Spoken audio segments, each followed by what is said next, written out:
Okay, તો એ જે બે દાખલા આપેલા આપણે ગયા લેક્ચરમાં એનો જવાબ બધાને આવી ગયો હશે. કોઈ એવું છે જેને જવાબ ન આવતો હોય?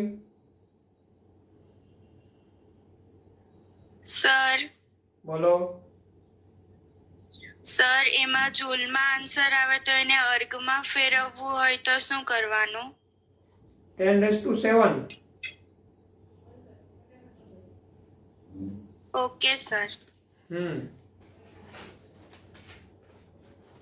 એટલે સંબંધ છે અર્ગ અને જૂલ. એક અર્ગ બરાબર 10⁻⁷ જૂલ થાય. એક અર્ગ બરાબર 10⁻⁷ જૂલ, તો 1 જૂલ બરાબર 10⁻⁷ અર્ગ. આ રીતે. ઓકે,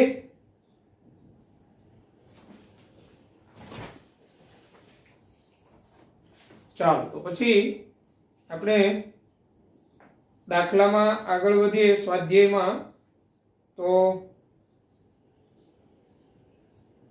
દાખલો 2.33 દરેક 2.33 રકમ જોવે આ મુજબ છે. હાઇડ્રોજન વર્ણપટનું કયું સંક્રમણ He+ વર્ણપટના બામર સંક્રમણ n=4 થી n=2 જેટલી તરંગ લંબાઈ ધરાવતું હશે? એટલે હાઇડ્રોજન વર્ણપટનું કયું સંક્રમણ? સ્વાધ્યાયનો દાખલો છે સ્વાધ્યાય 2.33. હાઇડ્રોજન વર્ણપટનું કયું સંક્રમણ He+ વર્ણપટના બામર સંક્રમણ n=4 થી n=2 જેટલી તરંગ લંબાઈ ધરાવતું હશે? હાઇડ્રોજન વર્ણપટનું કયું સંક્રમણ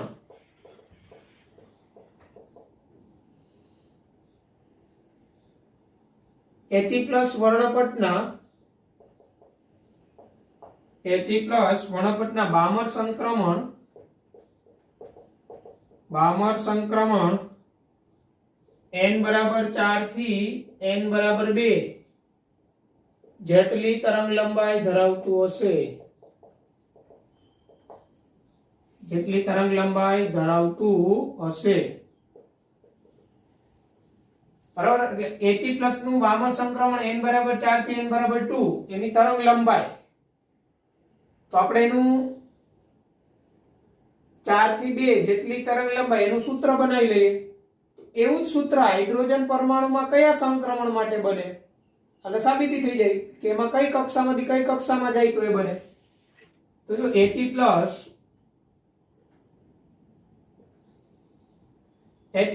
માટે n=4 n=2, આનું આપણે ઊર્જાનું સૂત્ર બનાવીએ કે તરંગ લંબાઈનું 1/λ નું આનું સૂત્ર આપણે બનાવવું હોય, બરાબર, અથવા ν બરાબર 3.29 × 10⁻15 1/ni². આ તો આને જ આપણે કોઈ અચળાંક તરીકે જ લઈ લે 3.29 × 10⁻15 ને, બરાબર, કોઈ અચળાંક 1/ni² - 1/nf². હમણાં જ રાખીએ 3.29 10⁻15. હવે He+ માટે અને અહીંયા Z² હિલિયમનો પરમાણુ ક્રમાંક 2 એટલે 2 નો વર્ગ કેટલો આવશે? 4. એટલે ν બરાબર 3.29 × 10⁻15 1/ni². હિલિયમ માટે આ 2 નો વર્ગ 1/nf², 4 નો વર્ગ, અને Z² એટલે હિલિયમનો પરમાણુ ક્રમાંક 2 2 નો વર્ગ. હવે ν બરાબર આ 3.29 × 10⁻15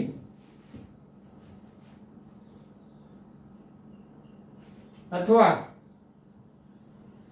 અહીંયા પેલું જ સૂત્ર આપણે લઈ લઈએ ને, ν બરાબર અહીંયા આપણે 1/λ લઈ લઈએ તો અહીંયા r જ કરવાનું રહે ને, ખાલી રીડબર્ગ અચળાંક 1/λ r, અહીંયા 1/λ, બરાબર.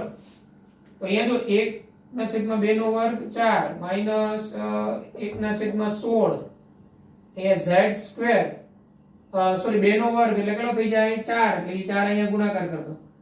અહીંયા આપણે જોઈએ 16 અહીંયા આવશે 16 માંથી 1 જાય એટલે કેટલા થાય તો 4r 16 * 16 4 * 4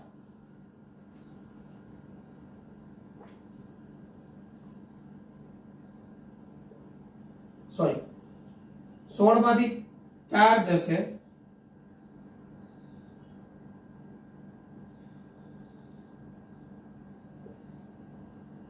16 માંથી 4 જાય 12 અને 16 ચોકું 64 તો અહીંયા 4 અહીંયા 64 અને 4 8 64 અહીંયા 8 આવી જાય તો 1 upon લેમ્બડા r અહીંયા 12/8 હજી આને સ્મોલ કરવું થઈ જાય. તો આજે આવ્યું નહીં કોના માટે આવ્યું તો એ અહીંયા બામર શ્રેણી માટે આવ્યું. બામર માટે આપણે તો હાઇડ્રોજન પરમાણુમાં એવું કયું સંક્રમણ કે જેથી આપણને સર બોલો સર સર 4 8 64 નહીં થાય 16 4 64 થાય.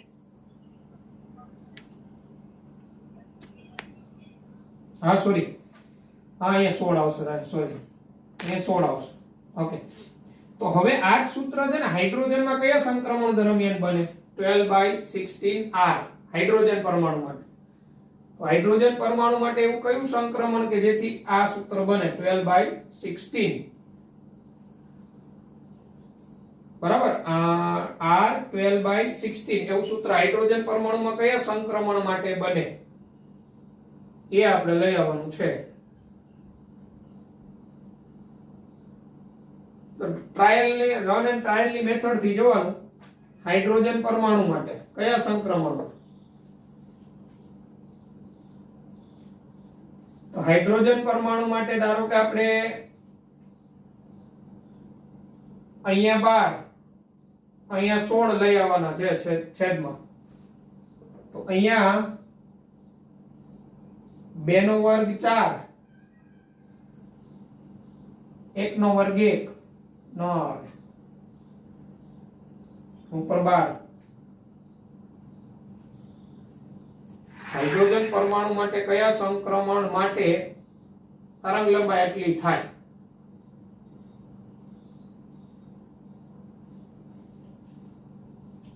દાખલા તરીકે n બરાબર ni બરાબર 2 આનો n બરાબર 4 ને n બરાબર 2 હતું ને અહીંયા 2 નો વર્ગ થયો તો 4 ગણો એટલે એ 4 તો અહીંયા આવશે નહીં.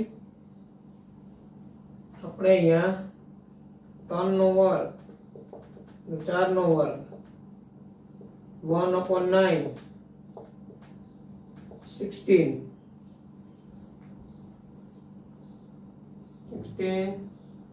અહીંયા 1 સાથે 9 અહીંયા 16 માંથી 9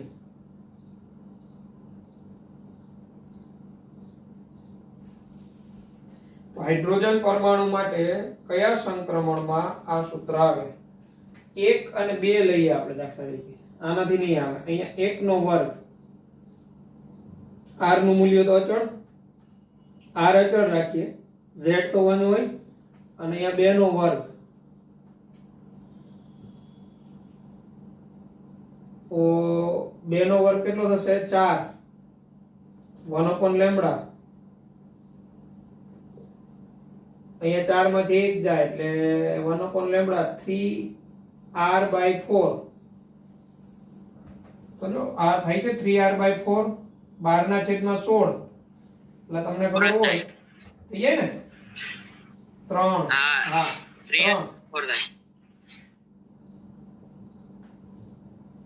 3/4 12 ના છેદમાં 16 3/4 કહેવાય ને આપણે 4 3 12 ને 4 4 16 એટલે 1 upon લેમ્બડા 3r/4.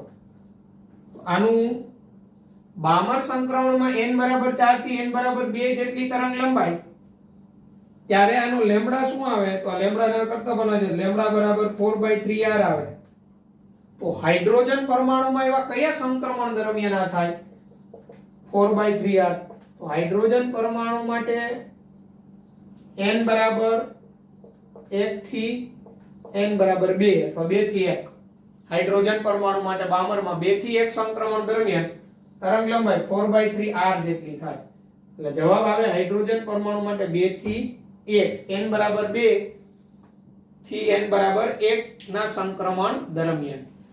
ઓકે, એટલે પ્રશ્ન સમજાણો. શું કીધું તું? હાઇડ્રોજન વર્ણપટનું કયું સંક્રમણ He+ વર્ણપટના બામર સંક્રમણ n બરાબર 4 થી n બરાબર 2 જેટલી તરંગ લંબાઈ ધરાવતું હશે. બરાબર? એટલે He+ માં n બરાબર 4 થી n બરાબર માં જે તરંગ લંબાઈ હોય એવું હાઇડ્રોજન વર્ણપટમાં કયું સંક્રમણ? તો જવાબ શું આવે? n બરાબર 2 થી n બરાબર 1. ઓકે, તો સ્ક્રીનશોટ લઈ લો.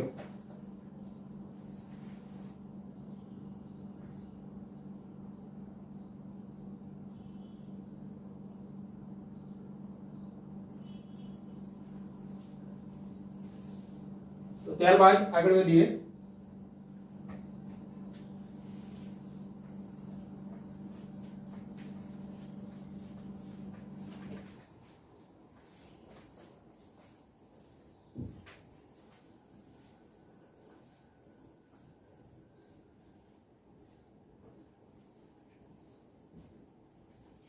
બે 2.34 સ્વાધ્યાયનો 2.34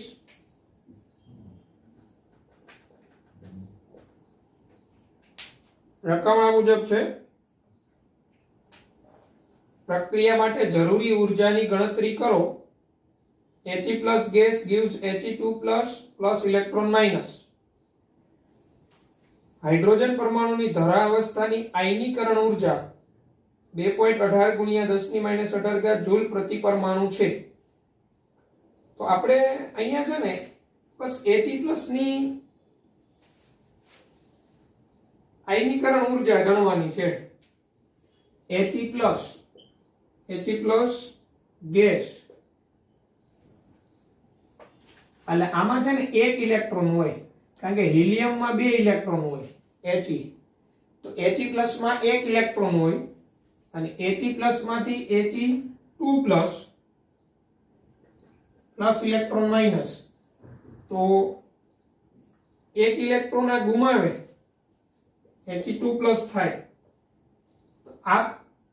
આ એક ઇલેક્ટ્રોન દૂર કરવા માટે કેટલી ઊર્જા જોઈએ?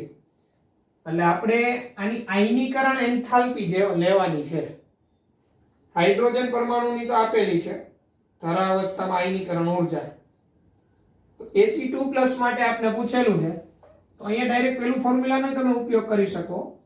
IE for He+ is equal to 4 into આયનીકરણ એન્થાલ્પી ઓફ હાઇડ્રોજન. 4 into આયનીકરણ એન્થાલ્પી ઓફ હાઇડ્રોજન. તો હાઇડ્રોજનની આયનીકરણ ઊર્જા આપેલી છે તમને રકમમાં. કેટલી આપેલી છે? 2.18 ગુણાકારમાં 10⁻18 આટલી. તો 4 2 8 અને 18 ચોક 72 એટલે 8.72 ગુણાકારમાં 10⁻18 જૂલ. તો આ આયનીકરણ એન્થાલ્પી ઓફ He+ આવે. તો આ જવાબ આવી ગયો, દાખલાનો જવાબ આવી ગયો. બરાબર? એટલે રકમ શું આપી દીધી આપણે? He+ માંથી He2+ એટલે He+ માં એક ઇલેક્ટ્રોન હોય, એમાંથી He2+ પ્લસ ઇલેક્ટ્રોન માઇનસ. તો આ રીતે ઇલેક્ટ્રોન ગુમાવે ને કોઈ સ્પીસીસ, તો ત્યારે જરૂરી ઊર્જા એને એની આયનીકરણ ઊર્જા કહેવાય. તો હાઇડ્રોજન પરમાણુ માટે આયનીકરણ ઊર્જા આપેલી છે આપણે. હાઇડ્રોજન પરમાણુ માટે આયનીકરણ ઊર્જા એ રકમમાં આપેલી 2.18 ગુણાકારમાં 10⁻18 જૂલ. તો આપણે હાઇડ્રોજન માટે આપેલી હોય અને હાઇડ્રોજન જેવી કોઈ સ્પીસીસ માટે આપણે આયનીકરણ એન્થાલ્પી મેળવવી હોય તો ત્યારે 4 into આયનીકરણ એન્થાલ્પી ઓફ એટલે Z² into આયનીકરણ એન્થાલ્પી ઓફ હાઇડ્રોજન થાય. પણ અહીંયા Z બરાબર હિલિયમ માટે કેટલો થાય? 2 એટલે 2 નો વર્ગ 4 એટલે મેં અહીંયા 4 કરેલું ને. સૂત્ર તમારું આવું થશે. અહીંયા આ હિલિયમ અહીંયા He+ લીધો ને એટલે મેં અહીંયા 4 લખેલા. હાઇડ્રોજન જેવી સ્પીસીસ માટે આયનીકરણ એન્થાલ્પી મેળવવા માટે Z² into આયનીકરણ એન્થાલ્પી ઓફ હાઇડ્રોજન. Z બરાબર જે તે સ્પીસીસ નો પરમાણુ ક્રમાંક, હાઇડ્રોજન માટે He માટે પરમાણુ ક્રમાંક 2 છે એટલે આ 2 નો વર્ગ થઈ જાય. એટલે આયનીકરણ એન્થાલ્પી નું આ સૂત્ર છે. આયનીકરણ એન્થાલ્પી હાઇડ્રોજન જેવી સ્પીસીઝ માટે, H જેવી સ્પીસીઝ માટે Z2 આયનીકરણ એન્થાલ્પી ઓફ હાઇડ્રોજન, જ્યાં Z બરાબર પરમાણુ ક્રમાંક. ઓકે, આ દાખલાનો આ જવાબ આવી ગયો. He2+ માં He+ માંથી He2+ કરવું હોય ને એટલે આમાંથી એક ઇલેક્ટ્રોન દૂર કરવો, એમાંથી અનંત અંતરે દૂર થઈ જાય કારણ કે એમાંથી કક્ષા છોડીને જતો રહે, આટલી ઉર્જા આપવી પડે. ઓકે, ચાલો પછી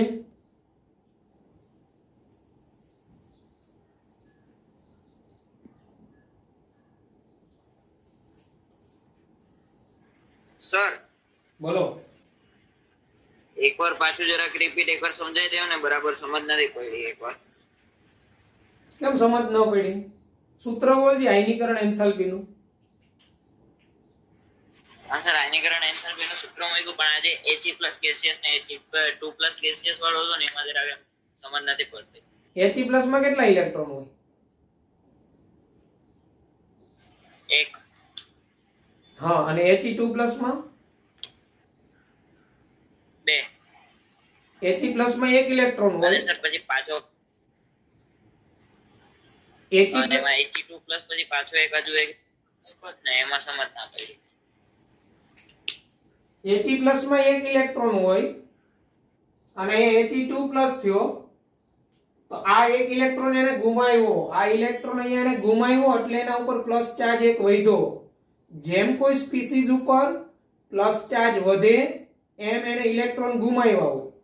હિલિયમમાં 2 ઇલેક્ટ્રોન હોય, He સ્વરૂપે હોય ત્યારે He+ થાય એટલે એક ઇલેક્ટ્રોન રહે, અને He+ માંથી He2+ કરવું એટલે આ એક ઇલેક્ટ્રોન દૂર કરવો. તો આ એક ઇલેક્ટ્રોન આમાંથી દૂર થયો છે, એ ઇલેક્ટ્રોન અહીંયા લખેલો છે. ઇલેક્ટ્રોન ગુમાવે છે, આ He+ ઇલેક્ટ્રોન ગુમાવી He2+ બનવું. તો આ રીતે કોઈ સ્પીસીઝ હોય સમીકરણમાં કે ઇલેક્ટ્રોન ગુમાવતો હોય તો ત્યારે જરૂરી ઉર્જા એ એની આયનીકરણ ઉર્જા કહેવાય. તો હાઇડ્રોજન માટે આયનીકરણ ઉર્જા એટલી છે કે એટલે કે હાઇડ્રોજનની પ્રથમ કક્ષામાંથી ઇલેક્ટ્રોન દૂર કરવા આટલી ઉર્જા જોઈએ અનંત અંતરે ઇલેક્ટ્રોનને, એની આયનીકરણ એન્થાલ્પી કહેવાય. તો હાઇડ્રોજન જેવી સ્પીસીઝ માટે તો Z2 આયનીકરણ એન્થાલ્પી ઓફ હાઇડ્રોજન ગુણાકાર થાય, જ્યાં Z બરાબર એનો પરમાણુ ક્રમાંક, એટલે Z બરાબર હિલિયમનો પરમાણુ ક્રમાંક થાય 4 ગુણાકારમાં આયનીકરણ એન્થાલ્પી હાઇડ્રોજનની એટલે આ મૂકેલી. એટલે આ સમીકરણ જોતા આવડવા જોઈએ કારણ કે આપણે આગળ ઇલેક્ટ્રોનની સંખ્યા પ્રોટોનની સંખ્યા ગણેલી. જેમ ધન વીજભાર વધે એમ એની પાસે ઇલેક્ટ્રોન ઘટે, એટલે He+ માંથી He2+ થયું એટલે એક પ્લસ ચાર્જ તો હતો જ, પાછો એક ઇલેક્ટ્રોન પોતાનો ગુમાવ્યો એટલે એ 2+ ચાર્જ થયો. એટલે He2+ માં 0 ઇલેક્ટ્રોન હોય, 0 કોઈ ઇલેક્ટ્રોન જ ન હોય કારણ કે એને એક ઇલેક્ટ્રોન ગુમાવી દીધો. ટોટલ He પાસે હોય 2, He2+ થાય એટલે ઇલેક્ટ્રોન 0 થાય. આમ He+ માંથી He2+ થવું એટલે એને ઇલેક્ટ્રોન ગુમાવવો, અનંત અંતરે ગુમાવવો, અને એ ગુમાવવા માટે જરૂરી ઉર્જા એ એની આયનીકરણ એન્થાલ્પી કહેવાય. હવે તમને એમ કે Li2+, તો Li2+ વાયુરૂપ સ્વરૂપ, એમાંથી Li3+, Li2+ હોય એમાંથી Li3+ પ્લસ ઇલેક્ટ્રોન માઈનસ, કારણ કે Li2+ હોય ને એમાં એક જ ઇલેક્ટ્રોન હોય. હવે Li2+ માંથી Li3+ થયો તો આ એક ઇલેક્ટ્રોન એને ગુમાવ્યું, તો આમાંથી આ થવા માટે જરૂરી ઉર્જા તો એની આયનીકરણ એન્થાલ્પી કહેવાય, એક ઇલેક્ટ્રોન ગુમાવવા માટેની. તો આની Li2+ ની આ સમીકરણમાં કેટલી ઉર્જા જોઈએ? તો એની આયનીકરણ enthalpy of Li2+ is equal to Z2 આયનીકરણ એન્થાલ્પી ઓફ હાઇડ્રોજન. તો Z બરાબર લિથિયમનો પરમાણુ ક્રમાંક કેટલો? 3.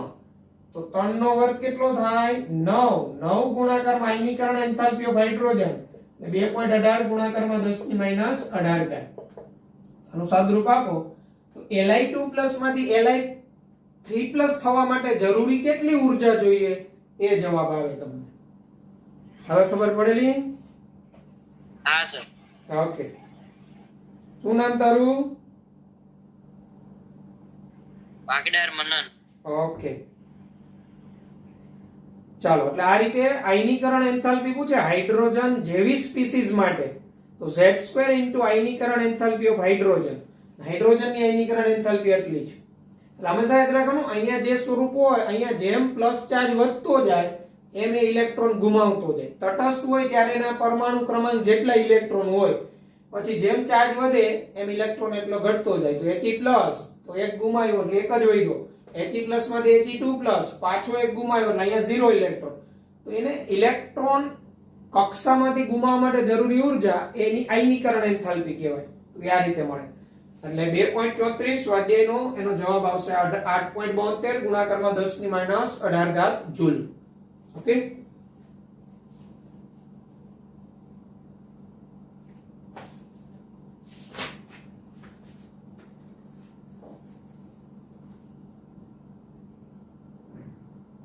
ચાલો. ત્યારબાદ સ્વાધ્યાયનો 2.55 જાતે તમારે ગણવાનો છે. જો હું રકમ સમજાવું છું. પાસન શ્રેણીમાં ઉત્સર્જન સંક્રાંતિ n બરાબર 3 કક્ષાએ અંત પામે છે. ઉત્સર્જન સંક્રાંતિ પાસન શ્રેણીમાં n બરાબર 3 n કક્ષામાંથી શરૂ થાય છે અને તે આવૃત્તિ આવૃત્તિ બરાબર 3.29 ગુણાકારમાં 10⁻15 હર્ટ્ઝ વડે રજૂ કરી શકાય છે. બરાબર. સૂત્ર આપણે ખબર હોય તો 1/ni² - 1/nf² છે. જો 1285 નેનોમીટર પર સંક્રમણ અવલોકિત થાય છે, એટલે 1285 નેનોમીટર એટલે તરંગ લંબાઈ છે નેનોમીટરમાં, તો વર્ણપટનો વિસ્તાર શોધો. બરાબર, વર્ણપટનો વિસ્તાર શોધો. તો તમારે પહેલા તો n શોધવું પડે. અને પાસન શ્રેણી આવી એટલે વર્ણપટનો વિસ્તાર તો ઇન્ફ્રારેડ જ થાય, પારરક્ષ IR. એટલે એ જવાબ તો આવી જાય. અહીંયા તમારે ટૂંકમાં NF મેળવવાનો છે. NF તમારી પાસે આવૃત્તિ છે પણ આવૃત્તિ મળી જાય કારણ કે તમને 1285 નેનોમીટર તરંગ લંબાઈ આપેલી છે.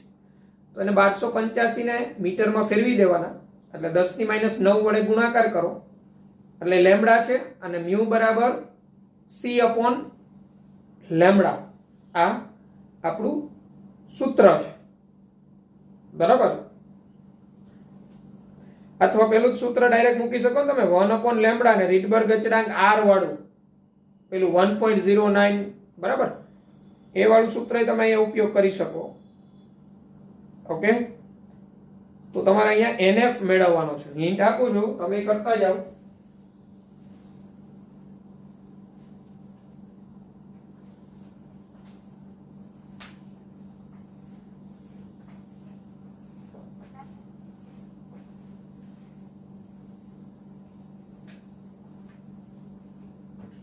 જો રકમ શું છે, તો પાસન શ્રેણીમાં ઉત્સર્જન સંક્રાંતિ n બરાબર 3 કક્ષાએ સંક્રાંતિ પામે છે. સ્વાધ્યાય 2.55 n બરાબર 3 છે, પાસન શ્રેણી. પાસન શ્રેણી n કક્ષામાંથી શરૂ થાય છે અને તે આવૃત્તિ આપેલી મ્યુ બરાબર 3.29 ગુણાકારમાં 10⁻15 1/3² - 1/nf². અને હાઇડ્રોજન પરમાણુ માટે જ લેવાનું છે. બરાબર, કારણ કે આપણે બીજા કોઈ માટે કીધું એટલે z બરાબર અહીંયા z² આવે પણ z બરાબર 1 જ લઈ લેવાનું. લેમ્બડા આપેલું છે 1285 નેનોમીટર. તો આને આપણે લખી શકીએ 1285 ગુણાકારમાં 10⁻9 મીટર. બરાબર, તો આનો અમે લખી શકો ને 1.285. 1285 માંથી હું 1.285 કરું એટલે 10⁻3 થાય. 10⁻9 10⁻3 એટલે 10⁻6 મીટર. આ લેમ્બડા આપેલો છે. બરાબર, તો આપણે આ વિસ્તાર વર્ણપટનો વિસ્તાર તો કયો થશે, તો n બરાબર 3 પાસન શ્રેણી આવી એટલે વર્ણપટનો વિસ્તાર IR જ હોય, ઇન્ફ્રારેડ પારરક્ત વિસ્તાર. બરાબર, તો આ મ્યુ નું આપણે આવું સૂત્ર બની ગયા 1/λ r કૌંસમાં 1/3² એટલે 1/9 - 1/n²f. આનું આપણે પેલા સાદુરૂપ આપી દઈએ 1/λ, પછી લેમ્બડા ના r ની કિંમત મૂકીએ r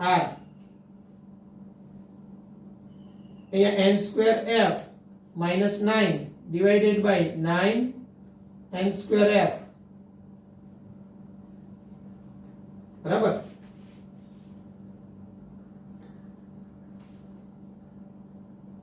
હવે આ r ને અહીંયા લઈ આવું તો આવું થઈ જાય ને 1/λ r. આને ઉલટાવી નાખીએ આપણે એટલે લેમ્બડા ઉપર જતો રહ્યો એટલે લેમ્બડા બરાબર 9 n square f divided by r n square f minus 9. હવે શું કરો, હવે આ r ની કિંમત તમને આપેલી છે રીડબર્ગ અચળાંકની, બરાબર. એ તમને કંઈક સેન્ટીમીટરમાં કે એમ આપેલી હતી. લેમ્બડાની કિંમત અહીંયા તમારી મીટરમાં છે. આને તમે મીટરમાં લ્યો તો આને મીટરમાં રાખો, આ તમારી સેન્ટીમીટરમાં તો આ સેન્ટીમીટરમાં, બરાબર. આ બે કિંમત મૂકી અને પછી આ આખું મૂલ્ય અહીંયા ગુણાકારમાં આવશે આની સાથે, અને પછી અહીંથી 9 આના છેદમાં આવી જશે. એટલે આખું જો આ આપણે આ n સ્ક્વેર f ને કરતા બનાવવાનું, એટલે અહીંયા પાછું લખું છું 9 n સ્ક્વેર f, આને હું કરતા બનાવું છું, અહીંથી આ ગુણાકારમાં આવશે એટલે લેમ્બડા r કૌંસમાં n સ્ક્વેર f માઇનસ 9, બરાબર. તો હવે તમારે અહીંયા શું કરવાનું છે, 9 n સ્ક્વેર f લેમ્બડાની કિંમત જે તમારી પાસે છે અહીંયા 1.285 10 ની માઈનસ 6 ઘાત મીટરમાં. ચાલો આપણે રીડબર્ગ અચળાંક r નું અચળ મૂલ્ય, તો રીડબર્ગ અચળાંક r નું મૂલ્ય સેન્ટીમીટરમાં મીટરમાં 1.097 into 10 raised to 7. મીટરમાં કે સેન્ટીમીટરમાં? Metre universe. ઓકે, કેટલું આવ્યું? 1.0967 into 10 raised to 7. ઓકે, ચાલો મીટર યુનિવર્સ આ મૂક્યું. n સ્ક્વેર f એમ જ રહેવા દો. અહીંયા n સ્ક્વેર f માઈનસ 9. હવે આ જો 10 ની 7 ઘાત અને આ 10 ની માઈનસ 6, 10 ની 7 ઘાત ને 10 ની માઈનસ 6 એટલે ત્યાં ખાલી 10 જ વધે, 10 ની 1 ઘાત જ વધે. હવે 10 ની 1 ઘાત એટલે આ 10.967 થઈ જાય, એને ગુણ્યા 1.285 એટલે 9 n સ્ક્વેર f 1.285 એને ગુણાકારમાં 10.967 અંશમાં n સ્ક્વેર f માઈનસ 9. હવે આ 1.285 ગુણ્યા 10.967 ઈ જે મૂલ્ય આવે એને આ કૌંસ સાથે ગુણાકાર કરી દો, બરાબર. આ કૌંસ સાથે ગુણાકાર કરી દો તો 9 n સ્ક્વેર f, ચાલો 1.285 ગુણાકારમાં 10.967 કરો જી. 1.285 ગુણાકારમાં 10.967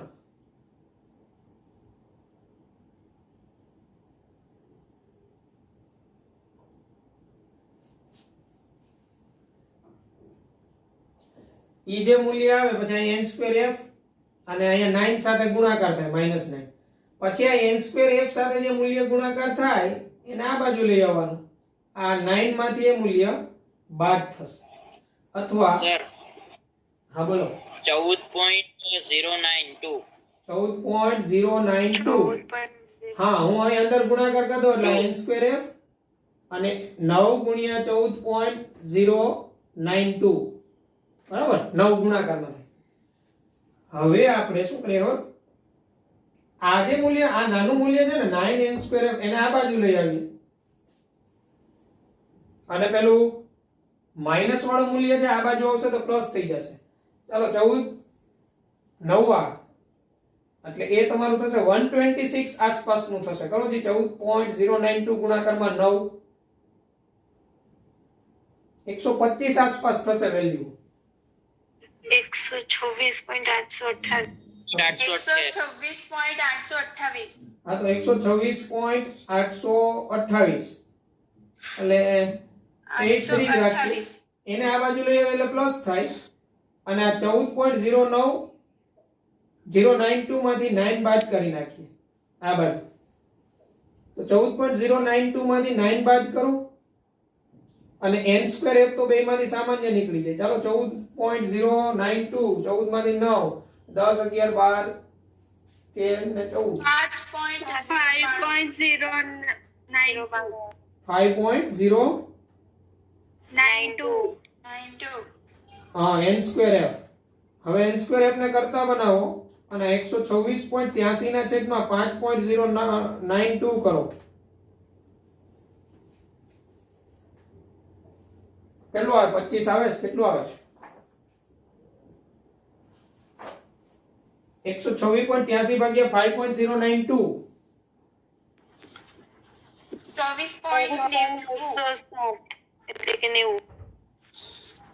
કેટલું? 24.90 હા તો 24.90 આવે તો 24.90 ને નિયર ઇક્વલ ટુ 25 કહી શકું ને? 24.90 એટલે નિયર ઇક્વલ ટુ 25 તો n સ્ક્વેર f બરાબર 25 આવે તો nf બરાબર 5 થાય ને? આ તમારો nf 5 હોય અને આ તમારો એટલે 5 માંથી 3 માં સંક્રમણ થતું હોય અને n બરાબર 3 આવ્યું એટલે એનો વિસ્તાર છે ને IR થાય, ઇન્ફ્રારેડ વિસ્તાર થાય અને nf તમારું થાય 5 થાય. પાંચમી કક્ષામાંથી ત્રીજી કક્ષામાં સંક્રમણ થતું હોય ત્યારે એની તરંગ લંબાઈ એટલી 1285 નેનોમીટર જેટલી તરંગ લંબાઈ હોય. ઓકે, તો આ રીતના nf કે ni પૂછે તો આપણે ગણતરી થાય એટલે પહેલા આવું સૂત્ર બનાવી લેવાનું પછી સાદુરૂપ આપવાનું. ઓકે, સ્ક્રીનશોટ લઈ લ્યો પછી ગણી લેજો.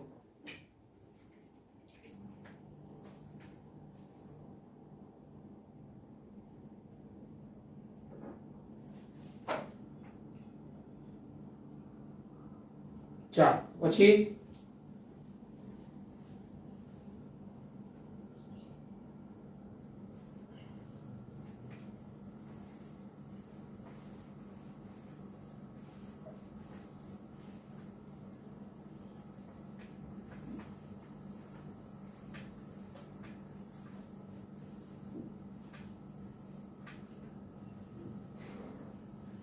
ત્યારબાદ જો સ્વાધ્યાયમાં 2.56 સ્વાધ્યાય 2.56 આ મુજબ છે રકમ ઉત્સર્જન સંક્રમણથી તરંગ લંબાઈ ગણો. આપણે લેમ્બડા ગણવાની છે. જો તે 1.3225 નેનોમીટર ત્રિજ્યાથી શરૂ થઈને 211.6 પિકોમીટર પર અંત પામે છે. એટલે એક ત્રિજ્યા પિકોમીટરમાં છે ને એક ત્રિજ્યા નેનોમીટરમાં છે. પહેલા તો આપણે બંનેને એક સરખા એકમમાં કન્વર્ટ કરી નાખીએ. આપણે એ બંનેને મીટરમાં કન્વર્ટ કરી નાખીએ. બરાબર? ચાલો, ઉત્સર્જન સંક્રમણથી તરંગ લંબાઈ ગણો 2.56 લેમ્બડા ગણવાની છે. બરાબર? એક ત્રિજ્યા આપેલી છે 1.3225 અને એક આપેલી છે 211.6 પિકોમીટર. તો આ ત્રિજ્યા પરથી આપણે છે ને કક્ષા મળી જાય. જે તે ત્રિજ્યા પરથી આપણે કક્ષા મળી જાય ni અને nf. આ સંક્રાંતિ કઈ શ્રેણીને લાગુ પડે તેનું નામ આપો અને વર્ણપટ વિસ્તાર જણાવો. તો ચાલો આપણે પેલા n મેળવી લઈએ. n તો આપણે બે ત્રિજ્યા આપેલી છે. એક 1.3225 નેનોમીટર એટલે 1.3225 ગુણાકારમાં 10⁻⁹ મીટર.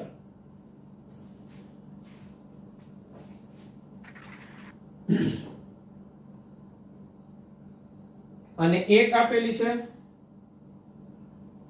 211.6 પિકોમીટર.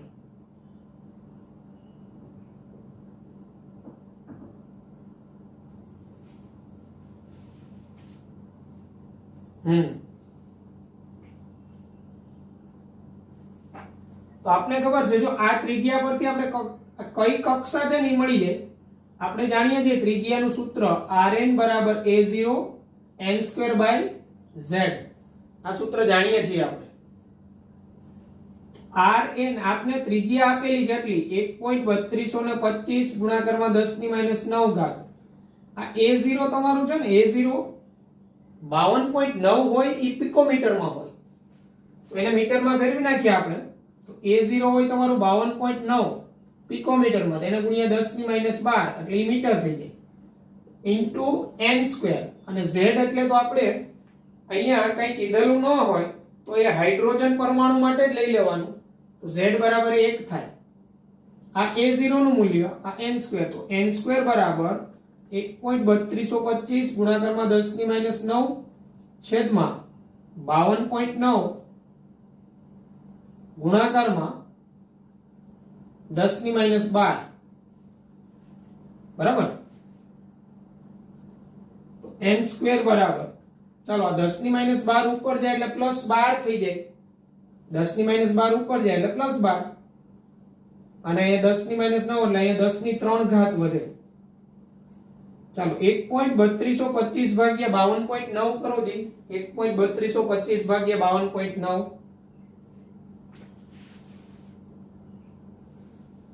0.025. હવે જો 0.025 ગુણ્યા 10⁻³ તો આને હું 25 કરી શકું એટલે n² બરાબર 25, તો n બરાબર 5, એટલે 1.3225 ત્રિજ્યા વાળું હોય ને એ કઈ કક્ષા હોય, n બરાબર 5મી કક્ષા હોય, એક કક્ષા 5મી છે. હવે બીજો આપણે n મેળવી લઈએ. હવે આપને આપેલી છે એક ત્રિજ્યા 211.6 પિકોમીટર, એક ત્રિજ્યા આપને આપેલી 211.6 પિકોમીટર, 211.6 અને A0 એટલે 52.9 પિકોમીટર હોય, ઇન્ટુ n સ્ક્વેર, તો n સ્ક્વેર બરાબર 211.6 ભાગ્યા 52.9 કરો જી, 211.6 ભાગ્યા 52.9, એક ત્રિજ્યા આપને આપેલી છે એટલે એના ઉપરથી n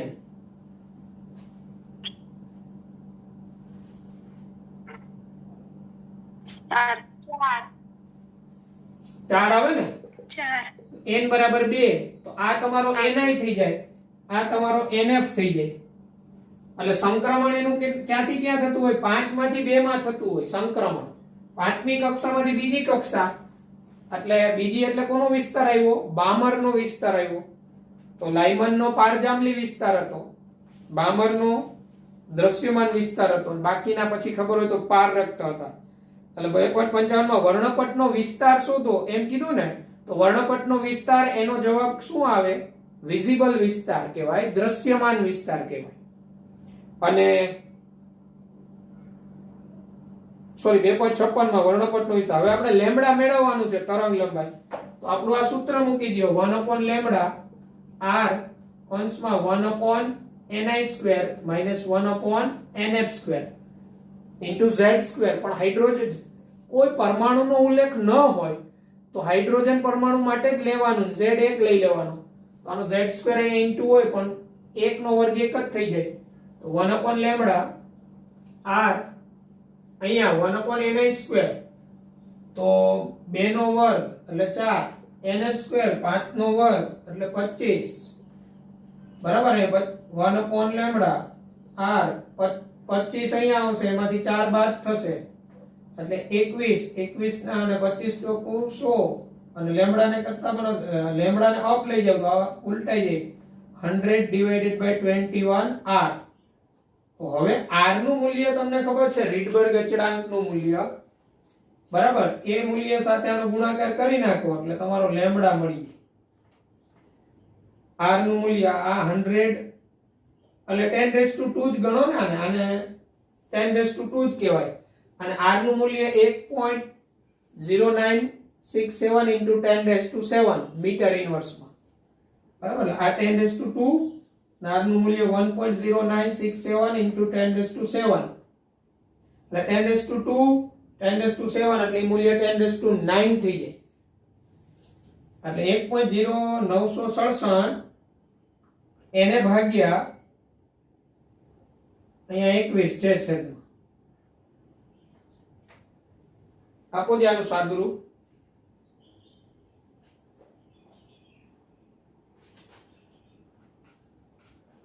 સર 0.052. લેમ્બડા 0.0 52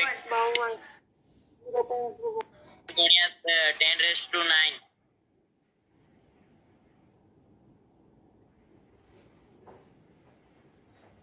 આ મીટરમાં જ છે ને? આ મૂલ્ય ચેક કરો, આ મૂલ્ય મીટરમાં જ છે ને કે સેન્ટીમીટર ઇનવર્સમાં આપ્યું છે?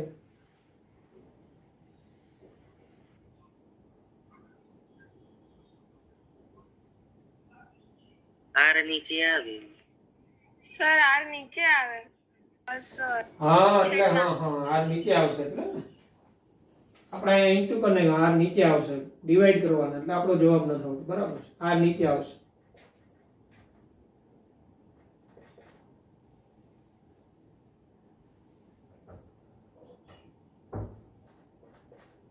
(10⁻⁷).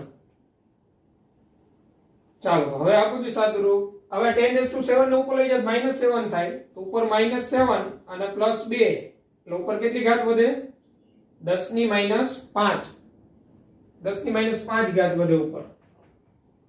અને બાકીનું સાદું રૂપ આપો એટલે ફાઇનલ લેમ્બડા ચેક કરો જે 483 નેનોમીટર આવવું જોઈએ. નેનોમીટરમાં આટલો જવાબ ફાઇનલ આવવો જોઈએ. આપો જી દરેક સાદું રૂપ.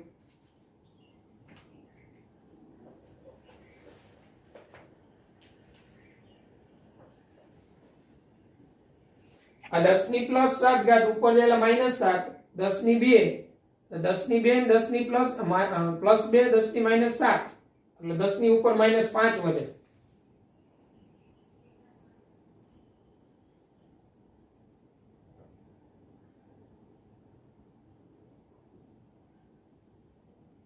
સર 4.34 into 10⁻⁻7 આવે.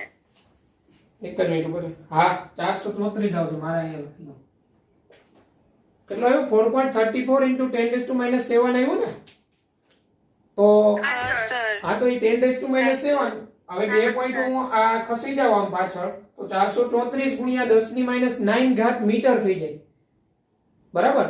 તો એને નેનોમીટરમાં ફેરવો તો નેનોમીટરમાં ફેરવવા માટે છેદમાં 10⁻⁹ વડે ભાગવા પડે એટલે 10⁻⁹ 10⁻⁹ જાય 434 નેનોમીટર જવાબ આવે. આ જવાબ આવશે. એ તરંગ લંબાઈ લેમ્બડા બરાબર 434 નેનોમીટર થશે. ઓકે, તો આ રીતના દાખલાઓ આપણે બોહર નમૂના આધારિત થાય. હું તમને એમસીક્યુ આ પ્રકારના શનિવારનો મોકલવાની ટ્રાય કરું છું પણ એપ્લિકેશનમાંથી અપલોડ નથી થતી પીડીએફ. બરાબર? એટલે આજે કોઈ એપ જોયો હોય તો ટ્રાયલ કરીને જરાક લખાઈને આવ્યું હશે. ટ્રાયલ એપ મેસેજ એમનો આવે છે.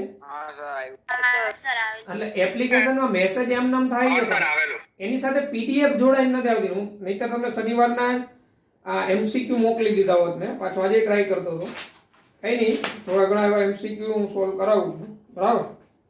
ચાલો તો પછી આપણે હવે વધારે એવા દાખલા ગણીએ.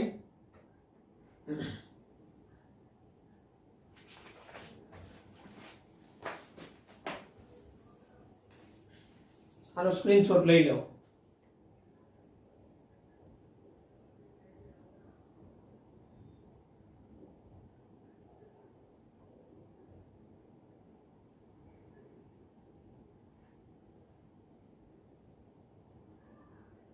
ઓકે,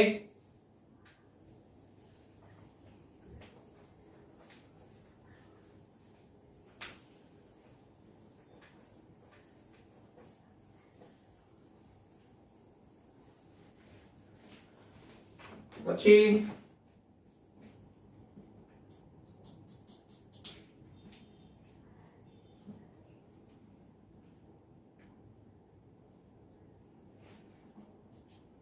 આપને એમ કે B3+ ની પ્રથમ ઉત્તેજિત અવસ્થા B3+ ની પ્રથમ ઉત્તેજિત અવસ્થા ની ઊર્જા બરાબર ખાલી જગ્યા ઇલેક્ટ્રોવોલ્ટ. B3+ ની પ્રથમ ઉત્તેજિત અવસ્થાની ઊર્જા. ચાલો પહેલા મને કહો B3+ માં કેટલા ઇલેક્ટ્રોન હોય? પહેલા તો B3+ માં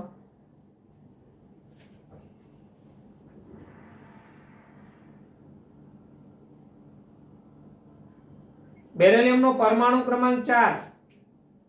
1 ઇલેક્ટ્રોન. હા, એટલે હાઇડ્રોજન જેવો જ આયન થયો અને 1 ઇલેક્ટ્રોન હોય એટલે એની ધરા અવસ્થા n બરાબર 1 માં જ હોય.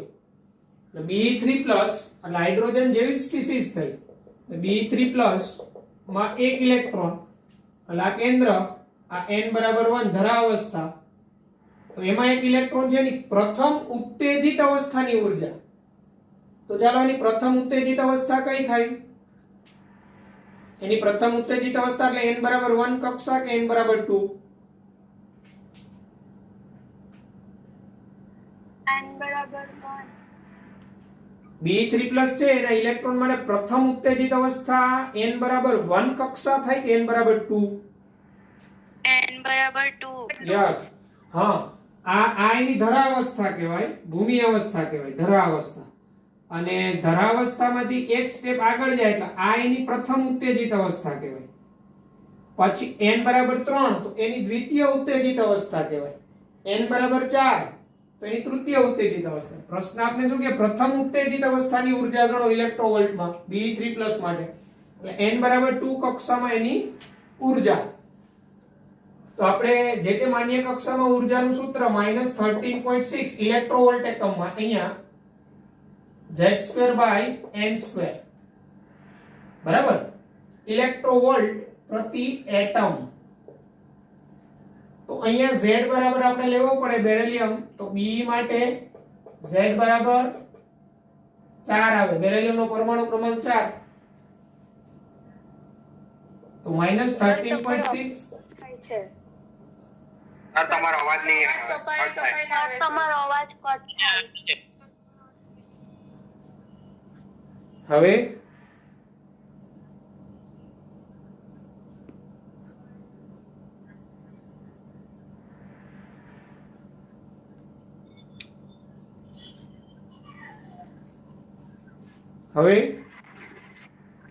સર હજુ પણ કપાઈ. હજુ પણ કટ થાય. ઓકે, ચેક કરી લો.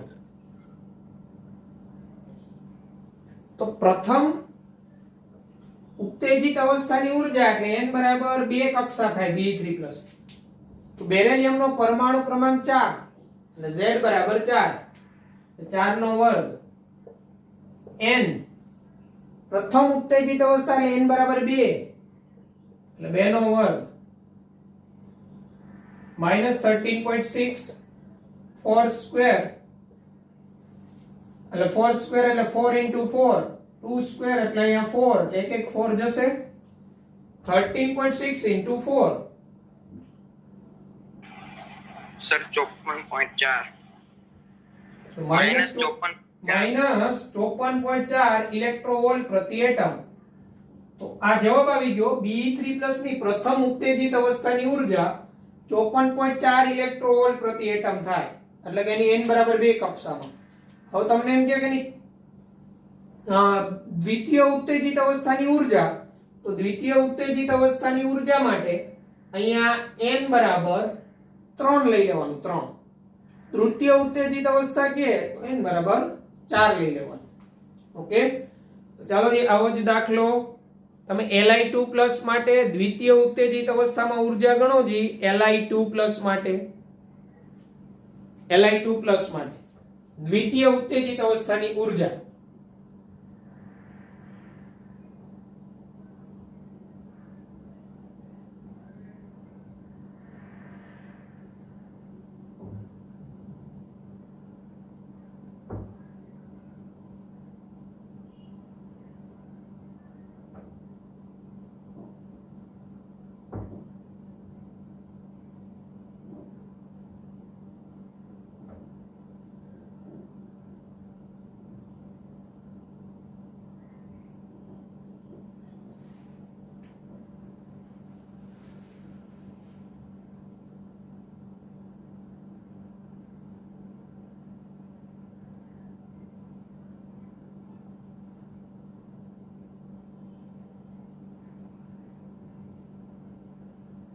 -13.6 ઇલેક્ટ્રોવોલ્ટ પ્રતિ એટમ. -30.6 ઇલેક્ટ્રોવોલ્ટ. કેમાં Li2+ માટે દ્વિતીય ઉત્તેજિત અવસ્થાની ઉર્જા -13.6 આવે માઇનસ. માઇનસ 13.6 ઇલેક્ટ્રોવોલ્ટ. યસ, -13.6 ઇલેક્ટ્રોવોલ્ટ આવે. -13.6.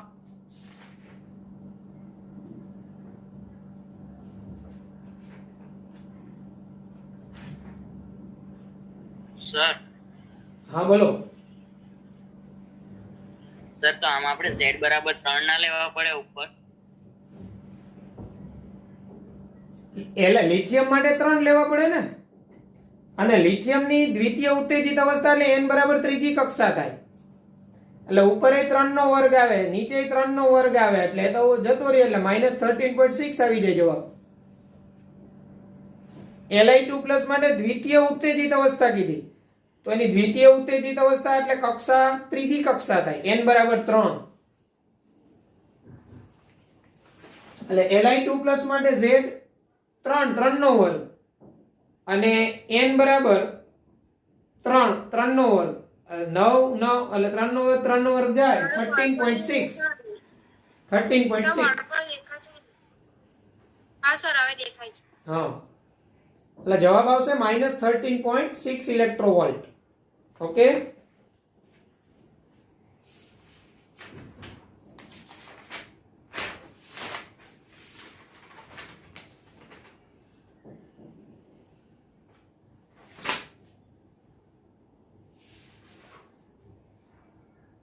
સર હા બોલો.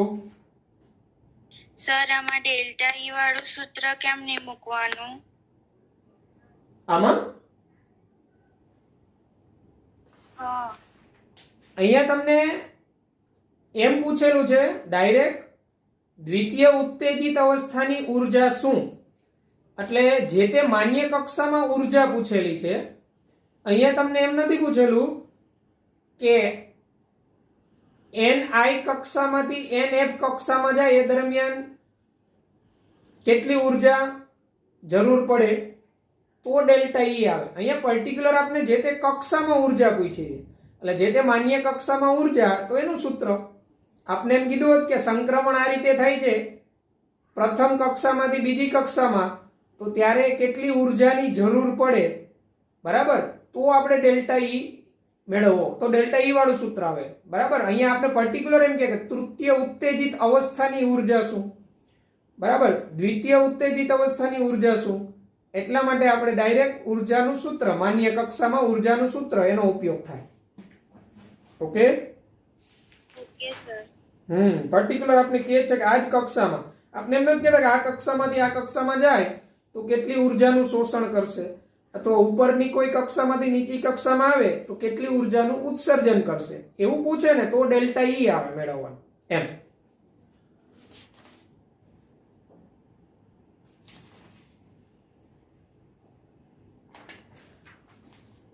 આવી રીતે એમસીક્યુ છે ઘણા બધા આવા. આ બોહરના નમૂના આધારિત ત્રિજ્યા શોધવાના, બરાબર, જુદા જુદા ઘણા બધા એમસીક્યુ છે. એની પીડીએફ છે જ, એ શનિવારે અપલોડ ન થાય, પાછો આજે હું ટ્રાય કરી, આજે સવારનો ટ્રાય કર્યો તો અપલોડ નથી થતી, નહીં તો તમને મળી ગયું હોત. તો એમાં પ્રેક્ટિસ કરશો તો ખ્યાલ આવશે. અને એમસીક્યુનું મને શનિવારે કોઈ કહેતા હતા કે પેમ્પલેટનું પણ મેં તમને જે મટીરિયલ આપેલું ને એમાં ઓલરેડી બધા બોરના નમૂના આધારિત સૂત્ર આપેલા છે, જરૂરી ઉર્જાનું, ડેલ્ટા ઈ, આયનીકરણ એન્થાલ્પી, તરંગ સંખ્યા ન્યુ બાર, આવા બધા સૂત્ર આપેલા છે ઓલરેડી એક પેજમાં. એ સૂત્ર ખાસ કરી નાખવાના, બરાબર. અને આ એમસીક્યુ ની પીડીએફ તમને સેન્ડ કરીશ, એમાંથી એમસીક્યુ સોલ્વ કરવાનું સ્ટાર્ટ કરવાનું. ડાઉટ લાગે એ ટીક કરતા જજો, બરાબર. આગળના સૌથી પહેલા મેં 5 જૂને આપેલા બધાને, એ 96 એમસીક્યુ સુધી સોલ્વ થઈ ગયા બધાને. Yes sir.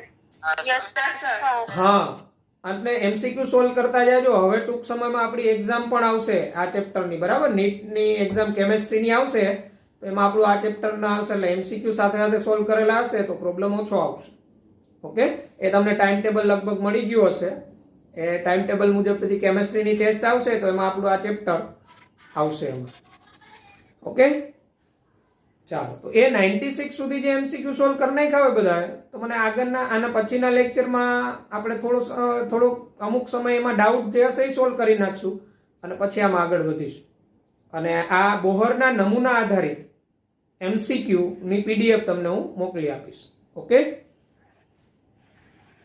સર